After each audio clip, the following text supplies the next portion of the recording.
함이라. 아멘. 네, 오늘은 죽음 같은 고난이 우리를 흔들 때라는 제목으로 말씀을 전하겠습니다. 죽음 같은 고난이 우리를 흔들 때. 여러분, 죽음 같은 고난을 겪어보신 적 있습니까? 밤에 잠을 잘 수도 없고 먹을 수도 없고 그것이 하루 이틀이 아니라 계속 며칠간, 한 달, 뭐 일주일, 한 달 지속되어지는 그런 고통을 겪어보신 적이 있습니까? 그때 우리가 어떻게 이길 수 있을까요? 오늘 제가 페이스북에서 잘 안 하지만 오랜만에 들어갔는데 제가 한국에서 함께 실시간사로 사역했던 한 부부가 그 부부 중에 남편이 이제 글을 올린 것을 보았습니다. 정말 열심히 주님을 위해 헌신된 분인데 우리 자매님이 이제 암에 걸렸다가 이제 항암 치료를 받았는데 또 그것이 재발했다는 그런 소식을 보았습니다. 그 자매님은 제가 학생 때부터 잘 아는, 학생 때부터 같이 사역했던 그런 자매님이거든요. 처음에 이제 암에 걸렸을 때 항암 치료를 받으면서도 그렇게 열심히 전도를 했다는 거예요. 병원에서도 막 전도하고. 근데 그렇게 하면 하나님께서 완치해 주셔야 되잖아요. 근데 또 재발되는 그런 일들이 일어났습니다. 오늘이 생일이더라고요. 그래서 자매님이 이제 원피스를 입고 싶은데 오늘 환자복 대신에 원피스를 입고 꽃을 들고 이제 그래서 사진을 찍었더라고요. 그래서 이제 남편 되는 이제 그 목사님이죠. 사람이 긴 글을 쓰고 맨 밑에 이까지 암 따위는 믿음으로 이겨버리자, 이렇게 해서 글을 이제 마무리를 했더라고요. 물론 그렇게 이제 마무리를 했지만 그 구구절절 그 속에는 그 뭡니까, 아내를 향한 그 안타까움과 그 고통과 그것들을 충분히 볼 수가 있었습니다. 생각할 때 여러분 기도해 주십시오. 오늘 기도할 때 그 가정을 위해서 정말 기도해 주십시오. 정말 하나님 앞에 헌신되었고 복음을 위해 사는 가정입니다. 강우석 목사님 가정입니다. 기도해 주시기 바랍니다. 사모님은 이옥태 사모님이고요. 기도해 주시기 바랍니다. 그런데 여러분, 왜 우리에게 이런 죽음과 같은 고난이 올까요? 하나님 우리 사랑하시는데 왜 이런 고난이 임할까요? 때로 하나님께서 우리에게 견딜 수 없는 그런 고난을 우리에게 허락하십니다. 왜 그럴까요? 우리는 그러면 그 고난 가운데 어떻게 믿음으로 살고 어떻게 이길 수 있을까요? 오늘 본문이 그것을 우리에게 말씀해 주고 있습니다. 물론 모든 답을 다 주고 있지는 않습니다. 하지만 우리가 고난 가운데 어떻게 살아야 되는가 하는 것을, 어떻게 해야 되는가에 대해서 세 가지로 우리에게 말씀을 하고 계십니다. 근데 이 말씀을 나누기 전에 좀 이 고린도후서의 배경을 좀 살펴보면 오늘 본문 말씀이 더 잘 이해될 수 있습니다. 여러분, 고린도후서는 사도 바울이 고린도 교회에 보내는 몇 번째 편지일까요? 두 번째 편지일까요? 몇 번째 편지일까요? 두 번째. 손 들어 보십시오. 함정이죠. 아무도 안 되시네. 다 아시고. 그렇죠. 네 번째 편지입니다. 그리고 고린도 전서는 바울이 두 번째 쓴 편지입니다. 고린도서 5장 9절에 보면 내가 너희에게 쓴 편지에 음행하는 자들을 사귀지 말라 하였거니와 라고 되어 있습니다. 고린도서에. 그러면 고린도서에 이렇게 기록되어 있다면 이 고린도서를 쓰기 전에 이미 바울이 편지를 한번 썼다는 거죠. 그죠? 너희들이 음행하는 자와 사귀지 마라, 교제하지 마라. 너희가 음행하는 자들과 사귐으로 그들의 유혹을 받지 말고 음행에 빠지지 말라라고 경고를 했다는 겁니다. 그죠? 그리고 잘못되어진 가르침을 거짓 교사들의 가르침을 따르지 마라. 그죠? 이런 것들을 이미 한번 썼습니다. 그런데 그럼에도 불구하고 이들이 여전히 그들을 떠나지 않고, 그죠? 또 교회 안에 나는 바울파다, 뭐 베드로파다, 뭐 예수파다 이렇게 해가지고 또 분열이 일어났죠. 그죠? 여전히 음행 가운데 있었고, 또 교만의 은사 문제 때문에 여러 가지 문제가 많았습니다. 그래서 고린도전서를 다시 기록합니다. 그래서 보냅니다. 그래서 그것을 이제 디모데의 손에 들려서 보내는 겁니다. 편지도 쓰고 디모데까지 보내는데 그럼에도 불구하고 이 고린도 성도들이 회개하지 않습니다. 회개하지 않고 교회 안에 음행을 행한 사람들 그대로 둡니다. 처리하지 않습니다. 그대로 덮어놓습니다. 그러니까 어떻게 됐을까요? 고린도 교회 안에 죄가 넘쳐나는 겁니다. 이런 죄 저런 죄, 분열의 죄, 교만의 죄, 그죠? 막 넘쳐나는 겁니다. 그래서 바울이 어떻게 했을까요? 어떻게 했을까요? 찾아간 겁니다. 직접 안타까운 마음으로 그 문제를 바로잡기 위해서 고린도교를 찾아갑니다. 그래서 어떻게 됐을까요? 근데 바울은 자신을 대적하는 사람들에 의해서 거의 쫓겨나다시피 해서 교회를 떠나게 됩니다. 그 문제를 해결하지도 못하고 굉장히 고통스러운 경험만 하고 교회를 떠나게 되는 겁니다. 여러분 생각해 보십시오. 자기가 목숨 걸고 개척했던 교회 아닙니까? 목숨 걸고 사랑하고 헌신해서 세웠던 성도들입니다. 근데 그 사람들에게서 쫓겨난 겁니다. 얼마나 상처가 되고 고통스럽겠습니까? 그래서 고린도후서 2장 1절에 이렇게 되어 있습니다. 고린도후서 2장 1절, 내가 다시는 너에게 근심 중에 나아가지 아니하기로 스스로 결심하였다. 뭡니까? 이 고린도 교회들이 회개하지 않으면 근본적인 문제 해결되지 않잖아요. 그죠? 회개하지 않는 한 내가 또 너에게 가봤자 또 고통스러운 경험밖에 할 수밖에 없다. 그래서 내가 너에게 다시 가지 않겠다. 그렇게 쓰고 있는 겁니다. 그리고 어떻게 합니까? 원래 바울은 이제 지금 소아시아 지역에 있다가 배를 타고 고린도 그 남쪽이거든요. 그래서 가서 고린도를 거쳐서 북쪽인 마게도냐를 가려고 했습니다. 근데 그 계획을 바꾼 겁니다. 대신에 어떻게 하느냐? 눈물의 편지라고 하는 세 번째 편지를 보냅니다. 그 세 번째 편지는 우리가 어떤 내용인지 우리가 알 수가 없습니다. 눈물로 편지를 씁니다. 고린도서 2장 4절 한번 보십시오. 고린도서 2장 4절. 내가 마음에 큰 눌림과 걱정이 있어 많은 눈물로 너에게 썼노니. 어떻게 했다고요? 내가 마음에 큰 눌림과 걱정이 있어 많은 눈물로 너에게 썼노니. 이 고린도 성도들이 회개하지 않고 죄 가운데 있을 때 바울이 그 마음에 너무나 큰 눌림과 걱정이 있었다고 되어 있습니다. 그리고 그 고린도 성도들이 자기를 사도로 받아들이지 않는 것에 대한 그 엄청난 마음의 상처와 고통이 있었겠죠. 그런 마음을 가지고 눈물을 흘리며 이 편지를 써서 보냈다는 겁니다. 그래서 그 편지를 디도의 손에 들려서 보냅니다. 제발 이 고린도 성도들이 이게 내 마음을 쏟은 내 눈물의 편지를 읽고 이들이 죄로부터 돌아서고 회개해야 될 텐데 노심초사하면서 기다리는 겁니다. 그런데 그렇게 기다리고 있는 동안 사도 바울은 굉장히 많이 힘들었겠죠. 그죠? 그런데 또 어떤 일이 일어나느냐? 바울이 사역하고 있던 소아시아 지역에서 큰 환난을 겪게 됩니다. 내부적으로 교회 안에서도 고난을 겪게 되지만 이제 외부로부터 뭡니까? 교회 밖으로부터의 또 고난을 받게 되는 겁니다. 그 고난이 얼마나 심했느냐? 1장 8절에 보면 1장 8절에 한번 보십시오. 어떻게 됐습니까? 힘에 겹도록 심한 고난을 당했다. 힘에 겹도록 정말 견디기 어려울 정도로. 그래서 살 소망까지 끊어졌다 했습니다. 사도 바울 같은 사람이 이렇게 고백할 정도면 얼마나 고통이 심했겠습니까? 그죠? 자, 1장 9절에는 어떻게 됐습니까? 우리가 사형 선고를 받은 줄 알았으니. 너무나 고통스러워 사형 선고를 받은 것 같이 그렇게 힘들었다고 되어 있습니다.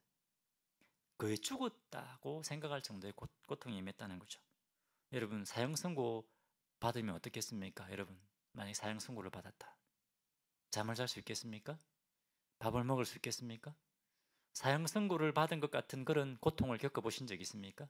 사도 바울이 지금 그런 고통을 겪고 있다고 지금 그렇게 고백하고 있습니다. 이만한 고통을 우리가 겪어보았겠습니까? 그래서 이 고통과 이 고난 가운데 바울이 배를 타고 소아시아를 떠나서 마게도냐로 가게 됩니다. 배를 타고 고린도로 갈 수도 있고 마게도냐로 갈 수 있습니다. 그죠? 근데 배를 타고 고린도 교회로 안 가고 마게도냐로 간 겁니다. 아까처럼 계획을 바꾼 거죠. 그죠? 고린도 교회를 안 간 겁니다. 안 가고 바로 마게도냐로 간 겁니다. 이 마게도냐에서 기다리고 있는 동안 여전히 바울의 마음은 편하지 않았다고 되어 있습니다. 그래서 드로아의 복음의 문이 열렸음에도 불구하고 마음이 편하지 않았기 때문에 사역을 하지 못하고 디도의 답이 오기까지 기다리고 있었던 겁니다. 정말 고린도 성도들이 회개했을까? 그만큼 사도 바울이 안타까운 마음을 가지고 있었다는 거죠. 자, 그런데 기다리고 있는데 드디어 디도가 소식을 가져왔습니다. 어떤 소식을 가져왔을까요? 좋은 소식을 가져왔습니다. 이 고린도 성도들이 바울의 눈물의 기도를 읽고 회개했다는 겁니다. 회개하고 그리고 바울을 대적했던 사람들을 유혹하고 잘못된 길로 이끌어 가려고 했던 사람들을 치리하기로 결정한 겁니다. 회개하기로 결정을 한 겁니다. 그래서 이 소식을 듣고 바울은 너무나 기뻤습니다. 그래서 쓰게 된 것이 고린도 후서입니다. 오늘 우리가 읽는 묵상하는 고린도서입니다.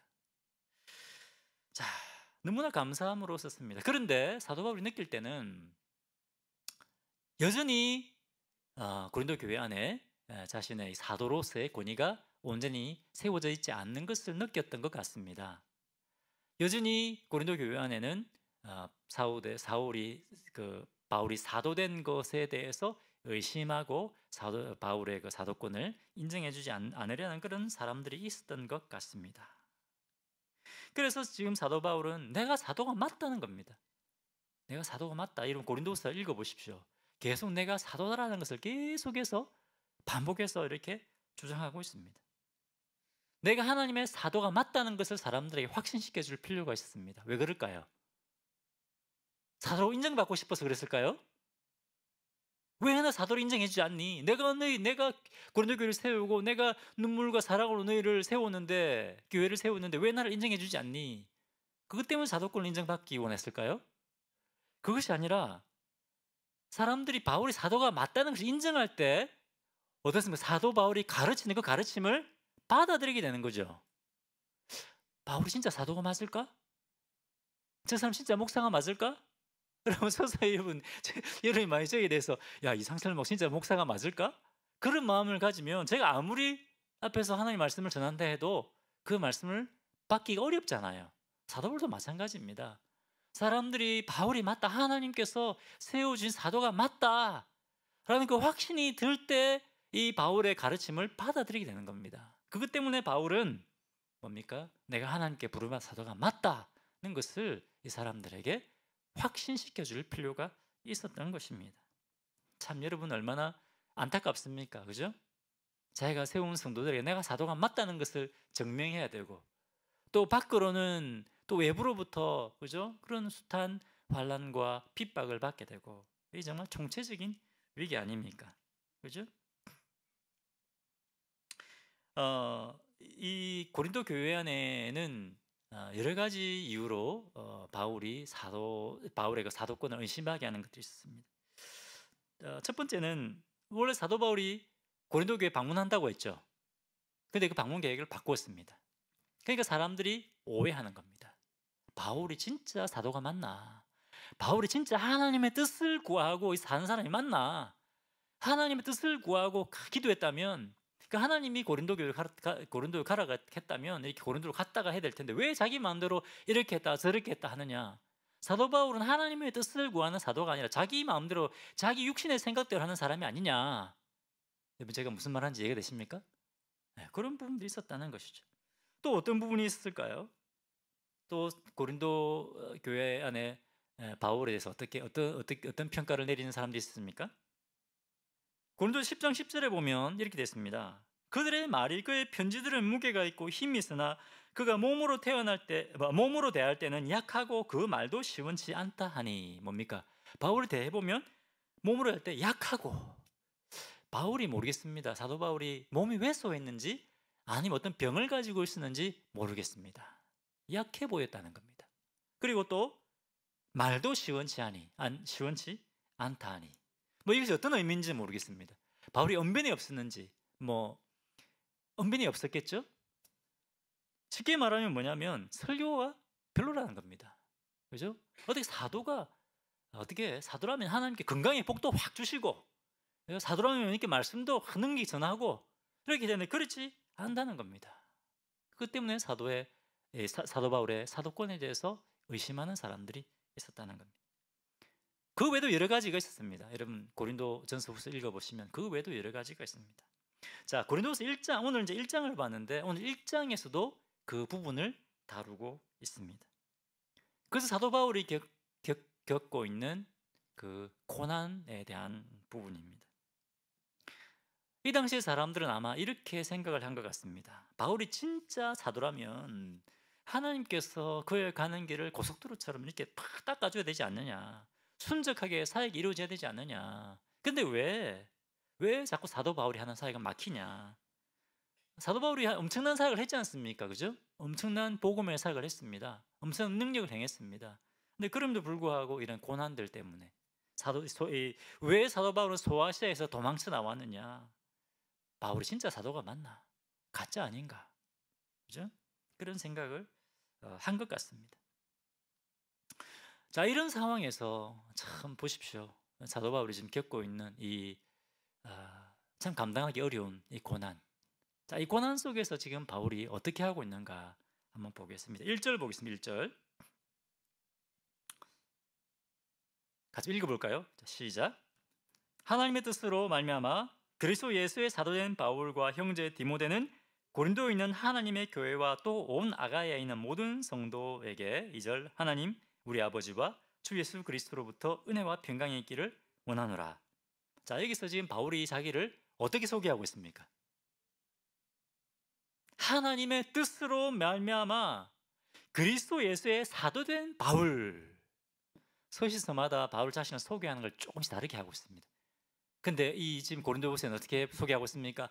하나님의 뜻으로 내가 그리스도의 사도된 사람이다. 내가 사도가 맞다는 겁니다. 그죠? 내가 사도다. 자신의 아이덴티티를 분명히 제시하고 있습니다. 여러분, 고난 가운데 사탄이 제일 먼저 흔드는 것은 우리의 아이덴티티에 대한 부분입니다. 여러분, 힘들고 어려운 일이 있을 때 일이 잘 안 되고 그러면 내가 목사로 부름받은 거 맞나? 내가 일이 막 잘 안 되줄 거면 진짜 하나님 나 사랑하는 거 맞나?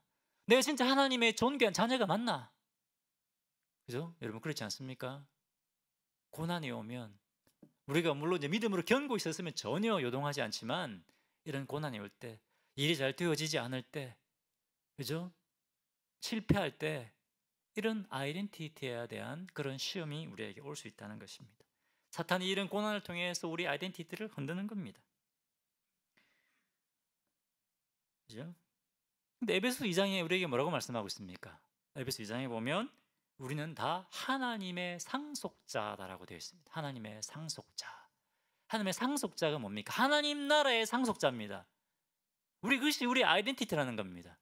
놀랍지 않습니까, 여러분? 하나님의 후사라는 겁니다. 하나님의 후사. 하나님의 아들 맞습니다. 하나님의 딸이 맞습니다. 할렐루야. 하나님께서 우리에게 하나님의 자녀로서의 그런 특권과 권세를 주셨습니다. 여러분, 우리에게 하나님의 자녀로 삼으셨다는 것은 그 신분 안에는 권세가 포함되어 있습니다. 권위가 포함되어 있습니다. 여러분, 예수 그리스도 이름으로 명하면 악한 영들이 쫓겨가게 되어 있습니다. 할렐루야. 그것을 믿어야 됩니다. 우리에게 권세가 주어져 있습니다. 우리가 기도하면 어떻게 됩니까? 기도하면 하나님께서 기도에 응답하시는 겁니다. 우리가 기도할 수 있는 권세를 주신 것입니다. 기도로 하나님 앞에 나아갈 수 있는 권세를 주셨다는 겁니다. 할렐루야. 권세입니다. 하나님께서 우리에게 권세를 주셨습니다. 우리 교회 공동체에 권세를 주셨습니다. 우리 그냥 모이는 거 아닙니다. 우리 모였을 때 이 교회로서의 교회 공동체로서 하나님께서 권세를 주셨습니다. 이 땅을 변화시킬 수 있는 권세를 주셨습니다. 교회가 힘들고 어렵다고 해서 우리 교회 아무것도 아닌가 보다. 그것이 아닙니다. 교회 어려움과 고난이 있더라도 여전히 교회는 예수 그리스도의 피로 값주고 사신 교회고 예수 그리스도가 머리신 교회고 성령님이 함께 하시고 역사하시는 교회라는 것입니다. 그 고난을 우리가 뛰어넘어야 되는 거죠. 그렇죠?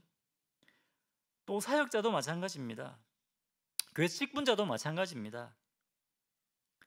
우리가 사도는 아니죠. 그죠? 사도 바울처럼 사도는 아닙니다. 하지만 하나님께서 직분자로서 혹은 저 같은 경우는 목사로 또 혹은 또 다른 집사와 어떤 직분자도 여러 가지 교회 리더로 우리에게 권세를 주셨습니다. 아멘이십니까? 그것을 믿어야 됩니다.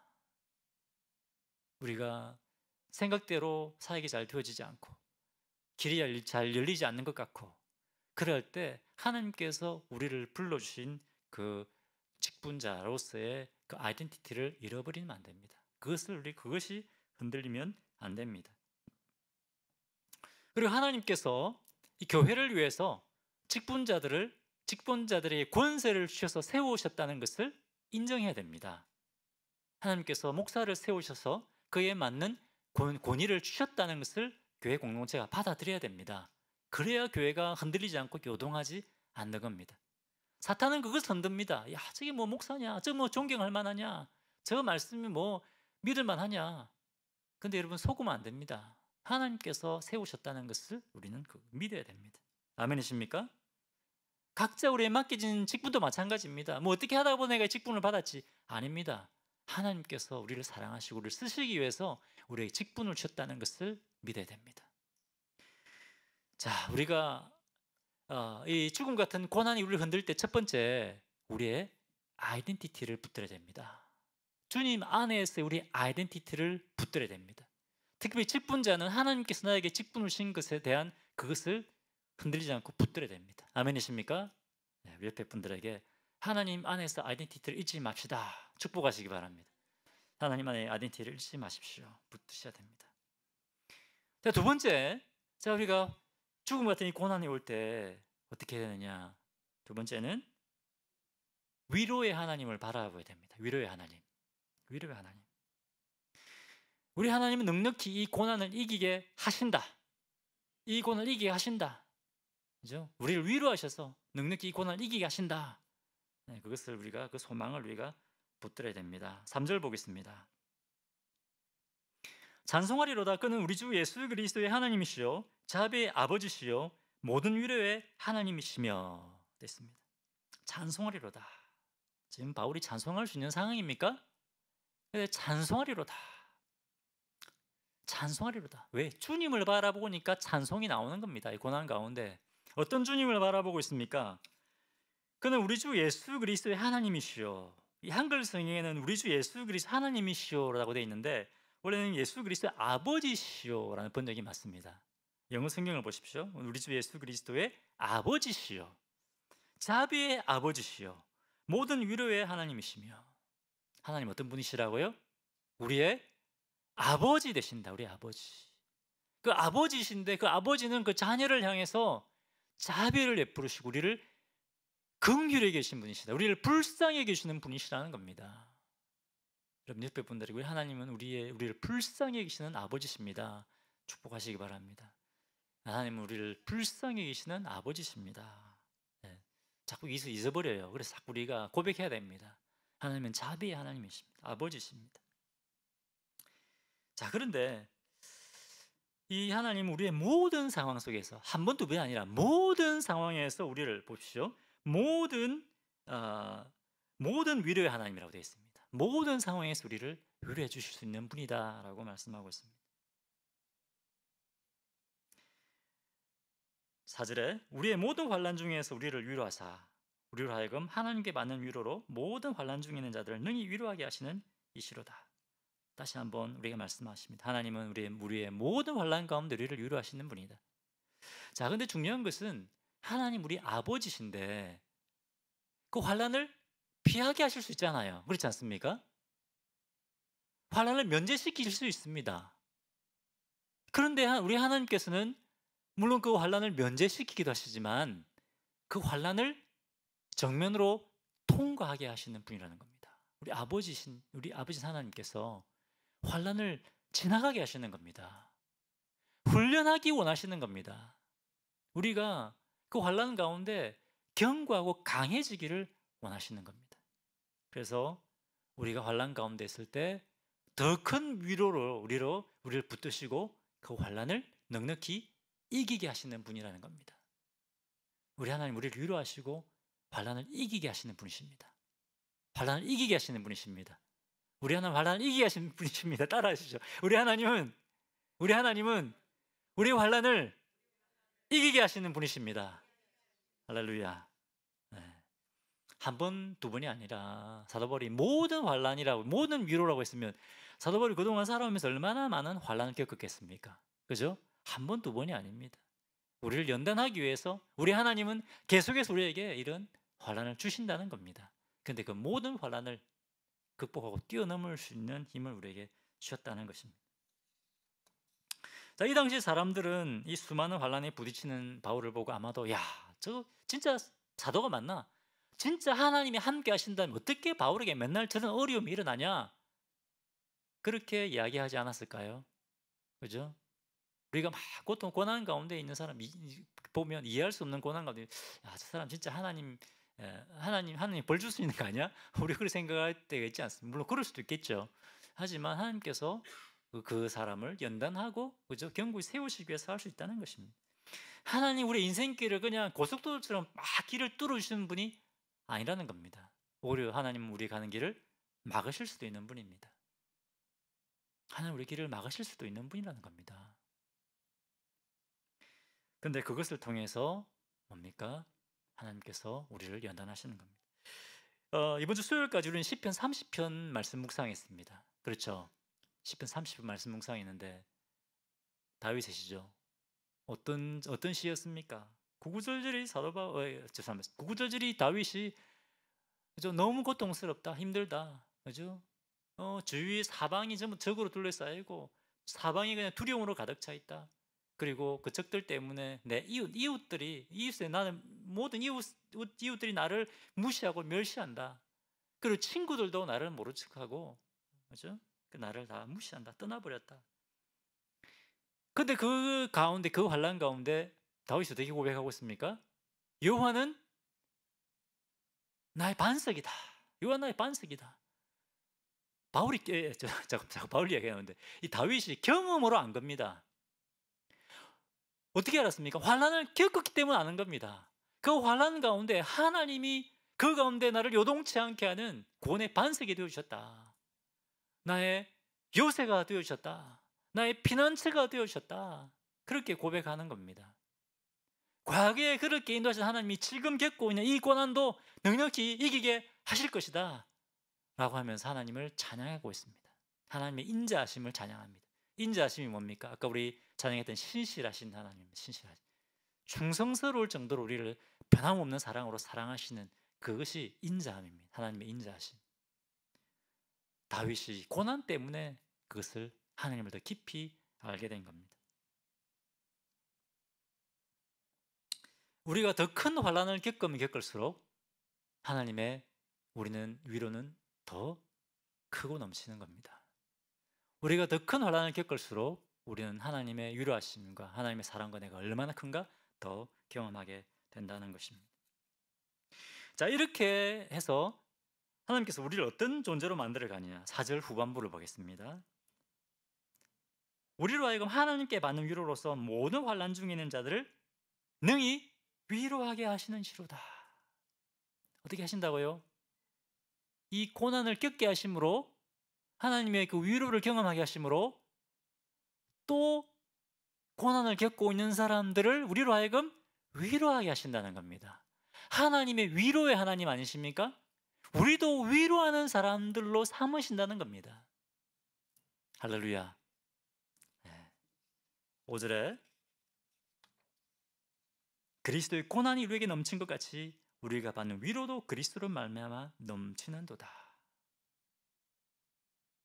주님을 찬양할 수밖에 없습니다. 자, 두 번째, 우리가 죽음 같은 고난을 당할 때 어떻게 된다고요? 위로하시는 하나님을 바라봐라. 위로하심으로 넉넉히 환난을 이기게 하실 그 주님을 바라보라는 겁니다. 그때 바울처럼 찬송하리로다. 그죠? 주님을 찬양하게 된다는, 고난 중에서 믿음으로 찬양하게 된다는 것입니다. 자, 세 번째, 자, 우리가 고난을 흔들 때, 고난이 우리를 흔들 때, 죽음 같은 고난이 우리를 흔들 때 어떻게 됩니까? 하나님만 의지해야 됩니다. 하나님만 의지하라. 8절 보겠습니다. 형제들아, 우리가 아시아에서 당한 환난을 너희가 모르기를 원하지 아니하노니 힘에 겹도록 심한 고난을 당하여 살 소망까지 끊어지고. 아시아에서 어떤 고난을 겪었다고 되어 있습니까? 힘에 겹도록 심한 고난을 겪어서 살 소망까지 끊어졌다고 되어 있습니다. 9절에는 우리는 우리 자신이 사형 선고를 받은 줄 알았으니 죽음 같은 고난을 겪었다고 되어 있습니다. 그런데 그 이유가 나옵니다. 그 이유가 어떻게 됐습니까? 이는 하나님께서 이런 죽음 같은 사형 선고를 받은 것 같은 이런 고난을 허락하신 그 이유가 뭡니까? 우리로 자기를 의지하지 말고 오직 죽은 자를 살리시는 하나님만 의지하게 하기 위해서, 그죠? 하나님만 의지하기 위해서 죽음 같은 고난을 우리에게 허락하신다는 겁니다. 여러분, 죽음 같은 고난을 겪고 있습니까? 하나님을 의지하라는 신호입니다. 너 나를 의지해야 되겠다. 죽음 같은 고난이 올 때 내가 혹시 주님보다 더 앞서 행하고 있지 않는가 돌아봐야 됩니다. 어떤 문제만 생기면 기도하기보다는 하나님 어떻게 할 걸 묻기보다는 이거 이렇게 하면 되겠네, 저렇게 하면 되겠네, 그렇게 우리가 살고 있지 않습니까? 우리의 고난을 주시는 것은, 우리 힘으로 도저히 해결할 수 없는 고난을 주시는 것은 전능하신 그 하나님, 오직 하나님만 의지하고 하나님의 능력을 붙들게 하시기 위해서 고난을 주신다는 겁니다. 여러분, 우리가 하나님의 능력을 붙들 때 하나님께서 우리를 통해서 일하고 역사하시는 겁니다. 우리 힘이 아니라 하나님의 능력이 나타나게 되는 겁니다. 우리가 하나님을 의지할 때 하나님의 능력이 우리를 통해서 일하고 역사하십니다.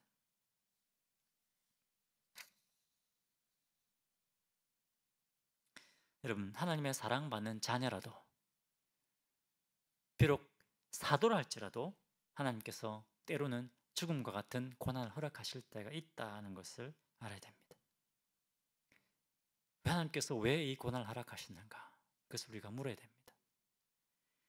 마치 내가 가는 모든 길을 다 막아버리시는 것 같은 것을 경험할 때가 있습니다.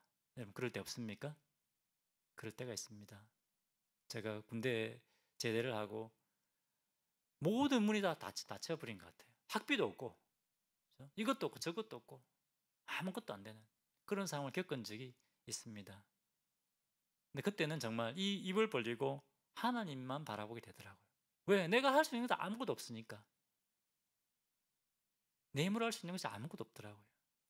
건강도 잃어버리고 학비도 없고 하고자 하는 길도 다 막혀버리고, 그때 하나님 앞에 나가서 부르짖고 기도하게 되더라고요. 여러분, 혹시 내 생각과 내 계획이 주님의 생각과 계획보다 앞서고 있지 않습니까? 기도하지 않고 주님께 묻지 않고 내 힘으로 하려고 했던 것 없습니까? 이런 것들을 한번 돌아보았으면 좋겠습니다. 여러분, 하나님께 쓰시는 사람 치고 고난을 겪지 않은 사람이 없습니다. 더 크게 쓰임받은 사람일수록 고난이 더 크더라고요. 옛날에 저는 젊은 청년 때 저도 조용기 목사님처럼 이렇게 딱 기도하면 이렇게 뭡니까? 사람들이 쫙 쓰러지고 막 병도 떠나고, 주님 저도 그렇게 좀 써주십시오. 청년 때 그런 생각을 했습니다. 저는 김종국 목사님, 저 CC 이제 대표님 김종국 목사님, 저도 김종국 목사님처럼 빌리 브라이처럼 사용해 주십시오. 막 그런 생각 기도한 적이 있습니다. 그런데 저 CC 김종국 목사님 굉장한 고통을 많이 겪으셨습니다. 그 일본군에 쫓겨가지고 겨울에 굶어서 얼어 죽을 뻔하는 그런 것들도 경험했고요. 그리고 결혼도 안 한 따님이 이게 그 암으로 또 돌아가시기도 하고, 그런 굉장히 많은 고통을 겪었습니다. 그런 걸 통해서 하나님께서 하나님의 일을 감당할 수 있는 그릇으로 준비시켜 오셨더라고요.